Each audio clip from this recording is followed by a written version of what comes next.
Young rebel star Prabhas career ను మరో ఎత్తుకు తీసుకెళ్లిన చిత్రం బాహుబలి. ఈ చిత్రం కోసం దాదాపు 5 ఏళ్లు మరే ప్రాజెక్టు అంగీకరించకుండా జాగ్రత్త పడ్డాడు. మరో చిత్రంపై దృష్టి పెట్టకుండా కేవలం బాహుబలి గురించే ఆలోచించాడు. అలాంటి అకుంఠిత దీక్షతో బాహుబలి కోసం పనిచేశాడు కాబట్టే ఏ నటుడికి దక్కని క్రెడిట్ ప్రభాస్ కు దక్కుతోంది.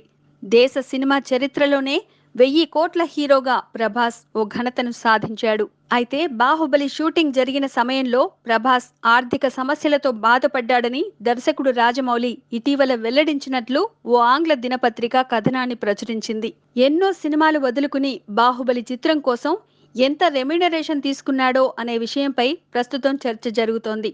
అయితే అందుకు విరుద్ధంగా ఈ సినిమా షూటింగ్ జరుగుతున్న సమయంలో ప్రభాస్ ఆర్థిక పరిస్థితి గురించి ఇటీవల దర్శకుడు రాజమౌళి ఓ ఇంటర్వ్యూలో వెల్లడించారు.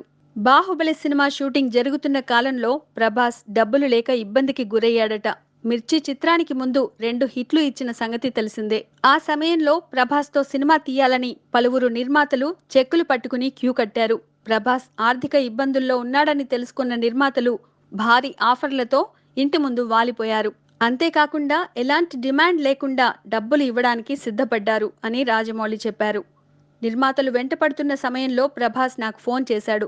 ఏం చేయాలో చెప్పమని సలహా అడిగాడు. అప్పుడు డబ్బులు తీసుకుని ఓ అఫిడవిట్ రాయించుకో, తీసుకున్న మొత్తానికి సినిమాలు చేయడానికి ముడిపెట్టవద్దని క్లియర్గా చెప్పు అని సూచించాను. కానీ అందుకు ప్రభాస్ ఒప్పుకోలేదు. ఒకవేళ అంత మొత్తాన్ని తిరిగి ఇవ్వమని కోరితే ఎక్కడి నుండి తీసుకురావాలి అని నిరాకరించాడు అని రాజమౌళి పేర్కొన్నారని ఓ ఆంగ్ల వెబ్సైట్ కథనాన్ని ప్రచురించింది. ఒక వ్యాపార ప్రకటనలో నటిస్తే 10 కోట్లు ఇస్తామని ఓ సంస్థ ముందుకొచ్చింది. అలాంటి భారీ ఆఫర్ని కూడా వదులుకున్నాడు ప్రభాస్. ప్రభాస్ మాదిరిగా నిజాయితీగా వ్యవహరించే వారిని ఇప్పటి వరకు చూడలేదు. అబద్ధం ఆడడం కూడా చాతకాదు. ఎదుటి వ్యక్తి మనసు గాయపడడం చూడలేడు.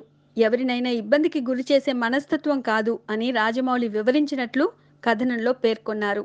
Please subscribe. Hi, it's me Purna. Please subscribe.